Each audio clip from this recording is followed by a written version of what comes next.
윤희석 대변인께서는 정진석 위원장의 이 표현 어떻게 해석을 하셨나요? 아마도 그 뭐 임진왜란이라든지 예. 이런 거보다는 구한말 그때 만국의 역사 그 시점 한 150년 전부터 그때만 집중해서 말씀하신 걸로 생각해요. 그때 우리가 일본과 전면전을 한 건 아니다라는 뜻으로, 즉 우리 내부의 문제로 조선이 망했다는 걸 강조하기 위해서 그 얘기를 쓰신 걸로 저는 이해를 하고 뭐 페이스북에서 지웠다고 하시니까 그 오류는 어느 정도 해명이 됐다고 생각을 하고요. 우리가 한미일 이렇게 삼국 연합훈련까지 하니까 북의 강경한 대응을 불러일으킨다는 말씀은 항상 그 선후 관계에 대해서 얘기를 하지만 제가 이 말씀은 한번 드리고 싶습니다. 우리가 대화 제의하고 막 하지만 우리가 몇십 년 동안 저쪽 정권을 봐왔지 않습니까? 3대 세습을 하면서 똑같아요. 뭐 할아버지나 아버지나 손자나. 우리가 강대강 안 한다고 해서, 강경한 어떤 대처를 안 한다고 해서 저쪽이 유화 정책으로 나올 리도 만무하고, 지난 5년 동안 그것을 추구를 했었으나 결국은 그들에게 시간을 벌어준 것밖에 없지 않느냐는 결론에 도달하는 이 시점에서 우리가 세게 나온다는 그런 모습이 저쪽에 강경한 대응을 불러일으킨다는 말씀은 어폐가 있다. 이렇게 저는 말씀드리고 싶습니다. 거기다 한 말씀만 덧붙이면은 저는 이 외교이기도 하잖아요. 외교와 국방의 문제란 말이에요. 그러면은 이 군사적 옵션이라는 게 있는 것이고 또 외교적 어떤 그 해법이라는 게 있는 거예요. 이 두 가지가 좀 병행 추진될 필요가 있다는 겁니다. 그런 면에서 지나치게 군사 협력이라고 하는 군사 안보적 측면만 강조되다 보면 오히려 외교가 가진 어떤 역할 이런 부분들이 도외시될 수 있다. 저는 그런 것까지 좀 감안돼야 된다고 생각합니다. 동의합니다. 네. 네. 그러니까 아까도 이재명 당대표에서 얘기했지만 민주당의 입장을 대변하는 패널 분들께서도 좀 김정은에 대한 얘기는 좀 하셨으면 좋겠어요. 당연히 해야죠. 정말 현실적인 위협 아니겠습니까? 우리 윤희석 대변인 얘기하셨던 것처럼 바로 제가 다칠 수 있고 죽을 수 있고 우리의 삶의 기반이 무너질 수 있는 상황 아니겠어요. 그런 상황에서 군사 협력 부분만 문제 삼는다라는 것은 좀 본질이 외도된 것 같습니다. 지금 이 문제가요, 그 정치적인 문제가 됐지 않습니까? 제가 아까 그 부분이 계속 걸려서 그런데 윤희석 대변인께서는 좀 그렇게 해석을 해주시면 좋겠어요. 나라를 걱정하고 특히 이제 안보 쪽에 그 가장 신경을 곤두서 있는 군인들은 이런 식의 해석이라든지 반론을 이해하지를 못합니다. 그런데 그게 보수예요. 그리고 일반 국민들은 정말 위협이 있구나라고 느끼기는 하지만 그런 부분에 대해서 여권이나 정부가 밀어붙일 때 온전히 그 말씀이 맞다, 위험하다, 우리는 어찌됐든 나라를 지켜야 된다라고 받아들이기에는 그동안 역사가 그런 식의 조작이라든지 공갈에 많이 당했던 경험도 있고 또 그런 것을 이용해서 통치권을 공고하게 했던 것은 그것을 경험했던 적도 있고 그렇기 때문에 혹시 이것은 정치적으로 뭔가는 없는가 생각할 수 있는 거죠. 그것이 정치였고 그래서 아까 좌절하고 절망했다라고 하는 말씀이 걸리는데 꼭 그렇게만 생각하지는 않아 주셨으면 하는 마음이 있어요. 저는 제 개인 얘기를 이렇게 길게 해서 좀 죄송한데요.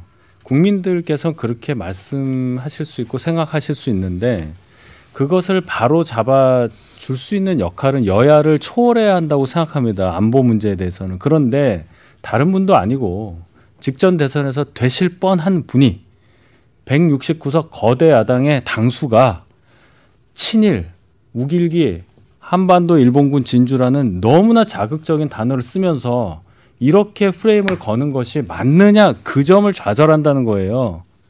이것이 통용된다는 그 것이. 토론을 하는 건데요. 우리 이제 안보 문제지 않습니까? 네.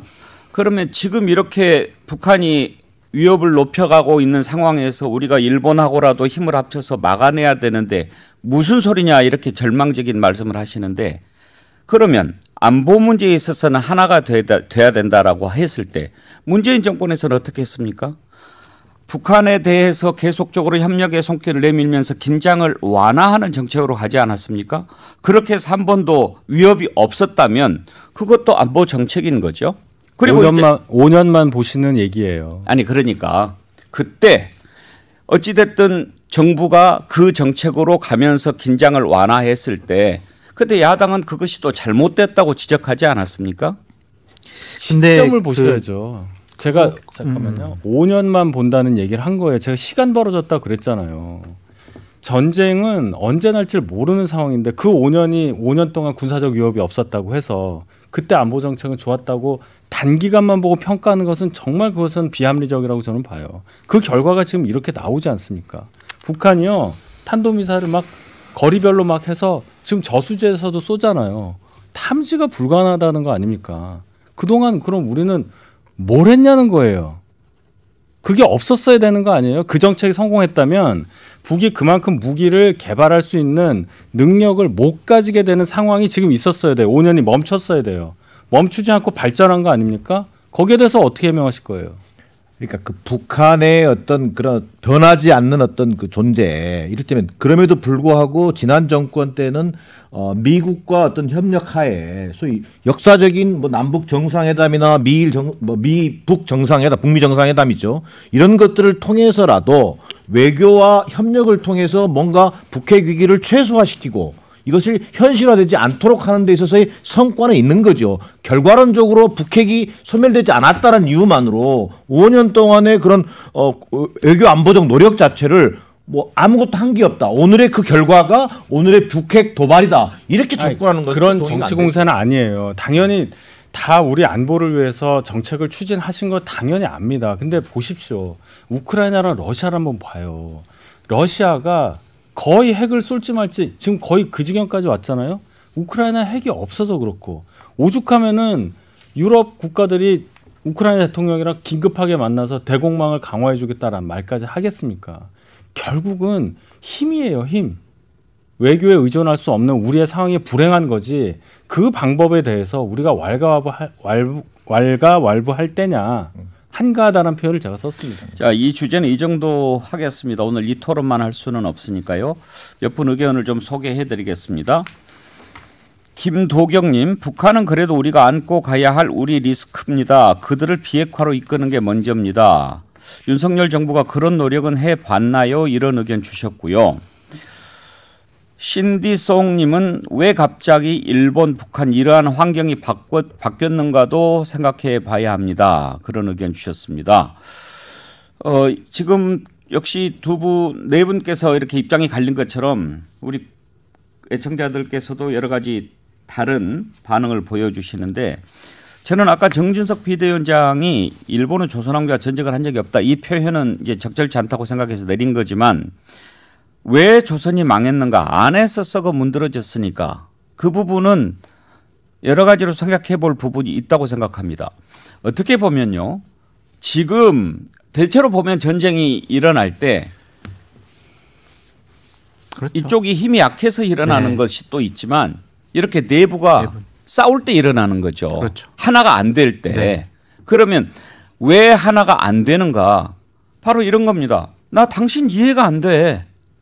이쪽에서도 왜 그걸 가지고 장난치려고 해. 나라가 정말 위험한데 그런 생각을 할 때 적은 그걸 노리는 거 아닙니까? 그래서 이제 아까 말씀드렸듯이 대통령께서 좀 통 큰 모습을 보여줬으면 좋겠습니다. 정말 안보 문제와 관련해서는 여야 가릴 거 없이 협력을 해야 되고 서로 여러 가지 정보를 공유할 필요성은 있다. 그래서 이재명 당대표에게 여러 가지 상황을 설명해주는 그런 절차가 좀 필요해 보인다라고 생각이 듭니다. 그러니까 윽박 지르면 안 돼요. 그럼요. 상황이 지금 이렇다. 국민들에게 충분히 이해를 시켜주고 그렇죠. 그리고 하나가 되도록 만들어주는 것이 지도자 역할 아니냐.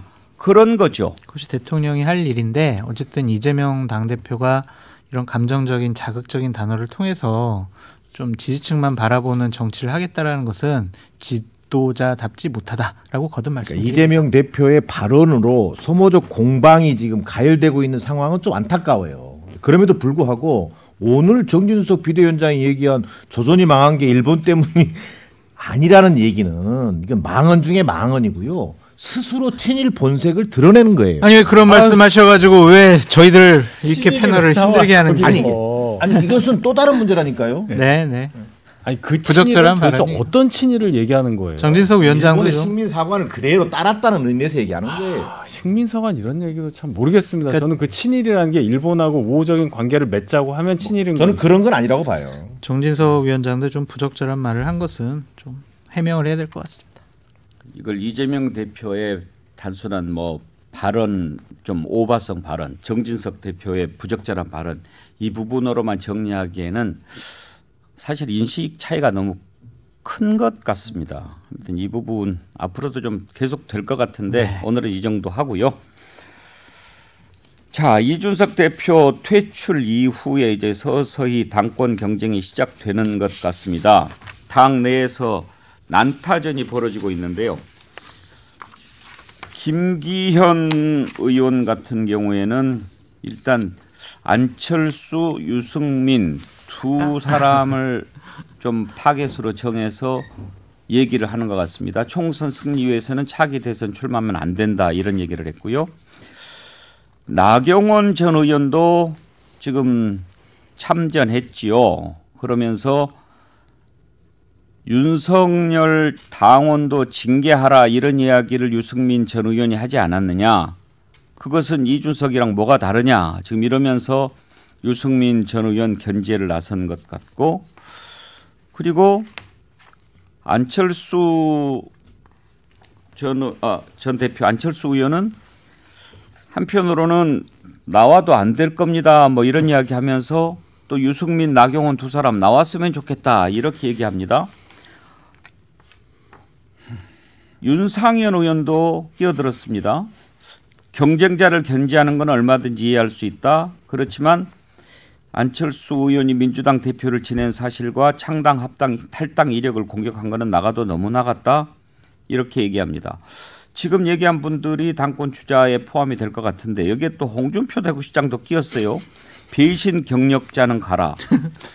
장성철 소장, 홍준표 시장도 당권 생각이 있는 건가요? 당권 생각보다는 2027년 차기 대선을 위해서 본인이 경쟁자들에 대한 공격을 좀 강할 필요가 있다라고 좀 생각이 드는 것 같습니다. 유승민 의원이 만약 당대표가 된다면 그래도 대구 출신이잖아요. 그럼 대구에서 유승민 의원에 대한 배신감이라든지 거부감이 많이 희석될 거예요. 그러면은 윤희석 의원 죄송합니다. 윤석 대변인. 희석이 될 것 같아가지고 그렇다면은 대구 경북을 기반으로 차기 대권에 도전하겠다라는 홍준표 대구시장의 정치적인 플랜이 망가뜨려지는 거죠. 예. 그래서 차기 경쟁자를 미리 좀 제압을 하고 싶어하는 의미가 큰 것 같습니다. 윤상현 의원 발언은 어떻게 해석해야 됩니까? 윤상현 의원은 본인은 당대표 나오려고 하는 것이 아니라 최고위원 나오려고 그래요. 그러니까 2016년과 2020년에 본인은 공천을 못 받고 무소속으로 나왔잖아요. 윤상현 의원의 가장 큰 목표는 2024년 공천 때는 내가 공천받는 거 그것을 위한 가장 좋은 길은 뭐냐. 당대표 나가봤자 내가 되지는 않을 것 같고 최고위원 정도는 내가 될 수 있을 것 같아. 그래서 당 지도부의 입성을 가장 최우선적인 목표로 삼고 있기 때문에 저거는 당권을 위한 것이 아니라 지도부에 들어가기 위한 몸부림이다라고 말씀드립니다. 그러면 지금 누구를 지지하는 발언이라고 봐야 됩니까? 그냥 다 까는 것 같은데요. 아니 안철수 의원이 민주당 대표를 지낸 사실 이런 거 공격한 거는 나가도 너무 나갔다 이런 얘기는 네. 안철수 의원 옹호하는 발언이라고 봐야 되는 거 아닌가요? 그냥 문맥상으로는 그렇게 보여지지만 그렇다고 안철수 위원장이 손을 들어주는 것이 아니라 자기는 이제 어떠한 당의 중진 의원으로서 당내 혼란과 갈등을 좀 거중 조정할 수 있는 사람이다. 그래서 나는 지도부에 들어갈 만한 자격과 깜이 된다라는 것을 어필하기 위한 하나의 방법이 아니냐. 지금 보면 서로 내가 1등이다라고 하는데 유승민 의원이 대구 경북 지지자에서는 차기 당권 지지율 1위가 나다 이렇게 이야기하니까 나경원 전 의원은 그 조사에서 국민의힘 지지층 7주 연속 1등은 나다 또 이렇게 이야기하는데 이런 조사를 한 게 있나요, 윤희석 대변인? 예, 뭐 그 하나 나왔잖아요. 아주 예. 오차 범위 안에서 미세하긴 하지만 TK에서도 유승민 의원이 1위로 나오는 게 있고 대신 국민의힘 지지층을 하면 뭐 당연히 그게 아니고 뭐 이런 상황이 있는 건데 나경원 의원이 아주 그 조심스럽게 얘기를 한 것처럼 뭐라고 그랬냐면 여론조사에는 여러 함정이 있으니까라고 하면서 본인이 은근히 국민의힘 지지층에서 1등이라는 걸 강조를 하셨는데 나경원 의원한테 좀 호감이 있는 듯한 뉘앙스입니다. 갑자기 왜 그러세요? 물어보는 거예요. 궁금해서. 근데 저는 이거 좀 다른 얘기긴 한데 지금 여러분들이 그 나오잖아요. 정진석 비대위원장도 한번 이 후보군에 넣고 얘기하는 게 맞다고 봐요. 지금 이 비대위가 저는 이렇게 판단합니다. 어찌되었건 법원에서 인정받은 비대위예요.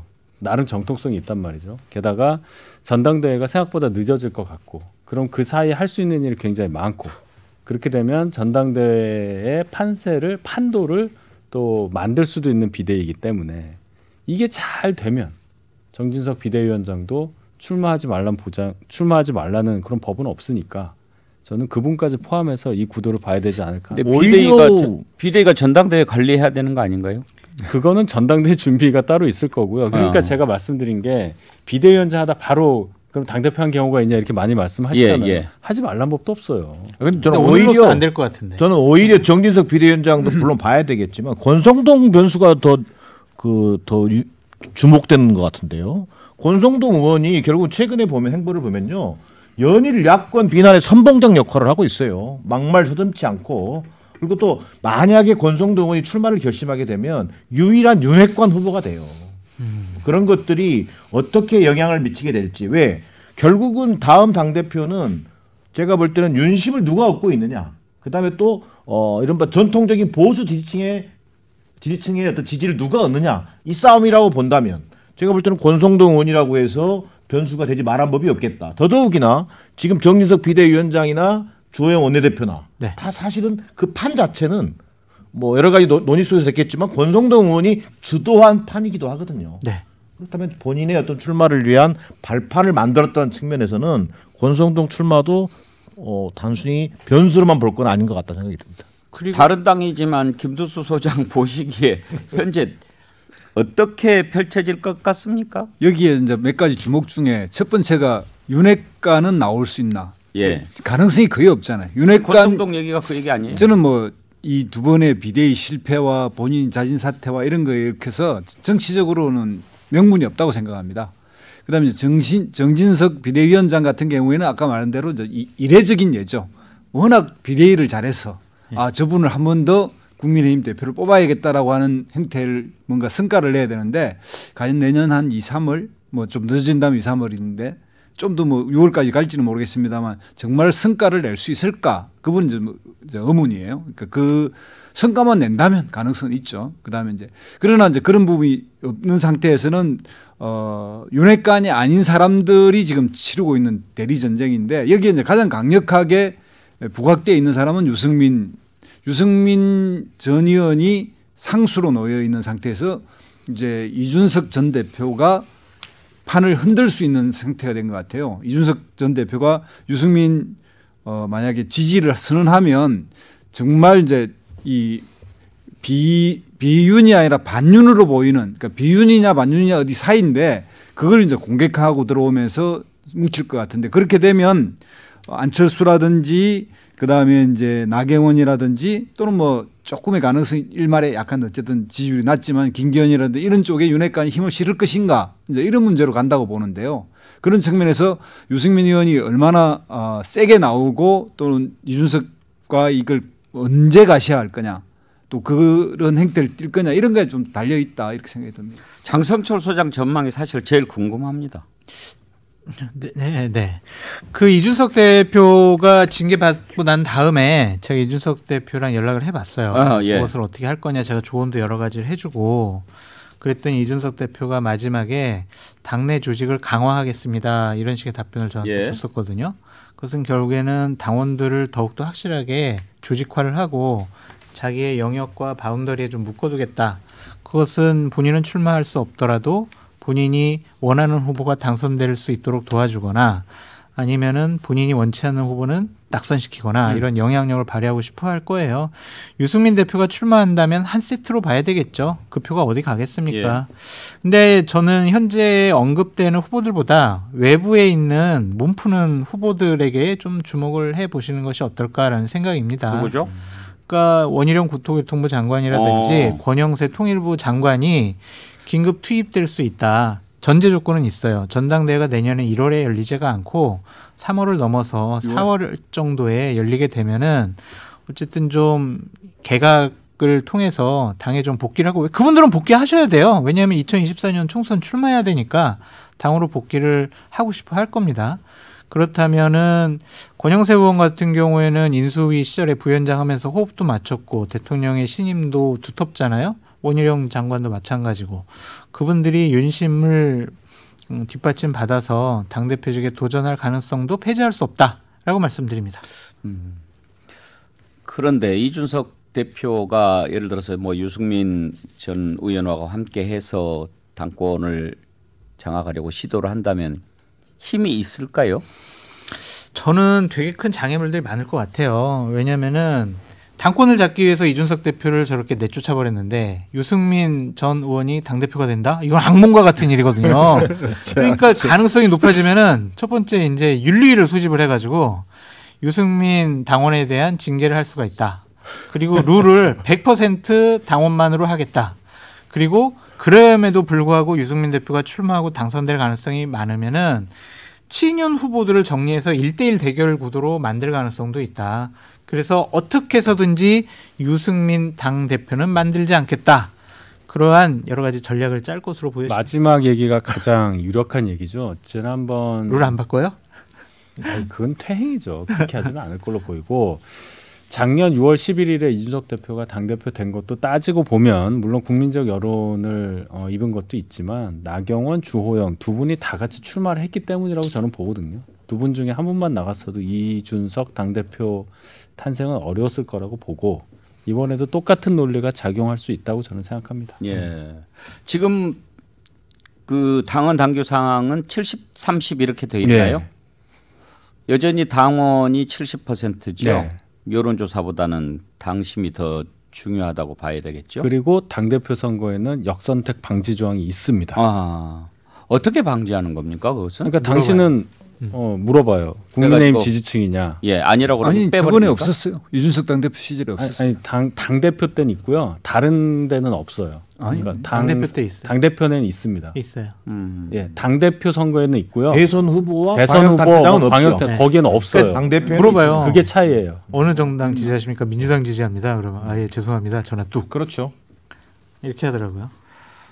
장성철 소장 보시기에 그러면 제일 유력한 사람은 오히려 외부 주자들이다 이렇게 보시는 겁니까? 그렇게 볼 가능성이 높고 왜냐하면 윤석열 대통령의 그 그립이 강하잖아요. 그래서 그렇게 해서 정리를 나머지 후보들을 정리하지 않을까라는 생각이 드는데 근데 현재로서는 가장 유력하다라면 여론조사상 우위를 점하고 있는 나경원 의원이 가장 또 유력할 수가 있겠죠. 나경원 의원은 맨날 유력했는데 맨날 안 돼요.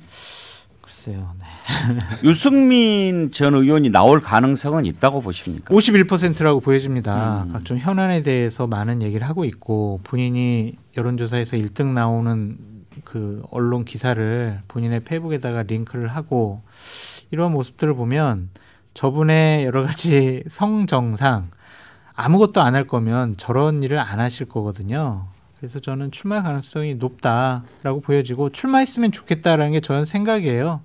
그래서 본인에게 여러 가지 덧붙여진 여러 가지 프레임들, 오해들 그런 것들을 출마를 통해서 항변할 수 있고 벗겨낼 수 있다. 또 희석시킬 수가 있다. 그래서 무조건 출마해서 2027년 대선 후보를 향한 길을 갔으면 좋겠다라는 게 저의 생각입니다. 간단하게 덧붙인다면요.